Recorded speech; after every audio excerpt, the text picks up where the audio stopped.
Hey guys, this is Jason Bell with B&B Metal Designs. Today we are going to go over how to measure for a bay window. We're going to go over two different types of bay windows. We're going to go through a segmented, which is a bay window that's cut into three pieces, or we're going to do a measure for a continual bay. Both of the measures are exactly the same. So first off, what we're going to do is we're going to talk about a couple of pieces of equipment that you need before you start measuring for your bay window. First of all, you need to have you a good tape measure. In measuring for windows or anything that you're doing, it's always a good practice to always use the same tape measure all the time. This one is a Cobalt, and you can get it from Lowe's. It's a nice tape measure, 25 foot. It's got a nice thick edge here. It's also easy to read and also goes out pretty far. I can probably pull this out maybe 11 foot and it will still stay fairly straight. Now, I'm not going to take a measurement off of 11 foot because it's going to start to sag just a little bit. It's going to throw a measurement off a little bit. Also, you need to have a protractor. We prefer that you have a digital protractor. This one is made by a company called Nito. You can find these online. You can also buy them at Home Depot through a company called Bost. So it's a great tool. You can see a digital readout here. That's fantastic. You definitely need one of these when you're measuring for a bay window. Secondly, it's always a good idea to have your pen and paper handy. You can have the diagram that we have provided for you, or you can use your own paper. It's up to you. Diagram makes it much easier on us. So with that, we got our ladder, we got our protractor, got a nice tape measure. We're going to go up here and we're going to start measuring. So when measuring for window treatments, we always want to measure where we're going to be placing that window treatment. We don't want to measure down here low. We want to measure up higher. The reason is when the builders build the homes, now generally they're pretty square and the angles are correct, but sometimes they're not.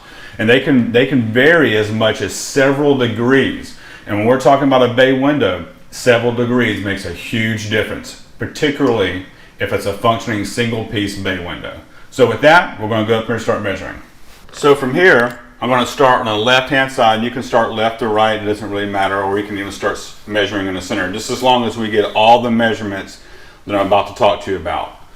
The most important measurements are this angle and the angle to my right, as well as the lengths to which we're going to make each of the rods for the window. So this corner here to this point here. Now in some applications, you may not have a corner on your left-hand side or an edge. You may have a straight wall that's going out. If that's the case, we just need to know where you want the left side to end at. So with this one, we're going to measure out. We're going to go about halfway up to the ceiling. And right here we have 57.5. So with my paper handy, I have a diagram here, 57.5. Don't try to memorize this stuff. You'll forget. Next up is our protractor. I'm going to have it in the closed position. Press the on button. It's flat. It's reading out a 0.0. I'll put it up. Bring it down. I have a reading of 133.9. So I'm going to write down 133.9 for that corner. From here, since I'm already here, I'm going to go ahead and measure to the next corner.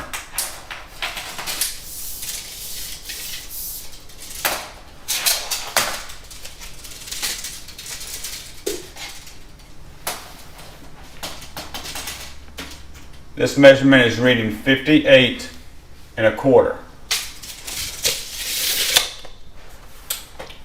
So I write that down so I don't forget. And then I'm going to climb down the ladder. We're going to go to the next side. So over here on this side, we have our protractor. It's zeroed out. I'm going to place it in the corner. Make sure that these edges are flat here and here. And the great thing with digital protractors, it has a button for holding. So I can press the hold button. And I can actually close it, and I can still read what we had up here. This says 135.6. So we write that down. Good to go to our last measurement, which is right here. It should be very close to 57.5. It's reading right at 57.75. So we write that down. Now climb down a ladder. All right, so some of you may have noticed we got some varying measurements there. This is a great window for an example of why it's very, very important that we take accurate, true measurements. So with this side of the window, the left side, we have 57.5 for our length. Our degrees were 133.9. Middle measurement was 58.25. With this corner being 135.5 for our degrees. And then the right side length was 57.75. Now, if we were trying to do a continual bay window here, if we had those measurements and we were just a few degrees off, it would make it so when the installer came to install the bay, one of those angles would be kicked out, which wouldn't let your drapery rod function. So it's very, very important that we're making true and accurate measurements. Even with a 3-piece bay, we do have adjustable brackets now where you can make slight adjustments to the projection of your rod, which in some cases will help to make up the difference for a couple of degrees in your bay window. So with that, I hope that was helpful. If you have any questions, please always call us at 615-641-6500, or you can go to our website at bnbmetaldesigns.com. Have a good one.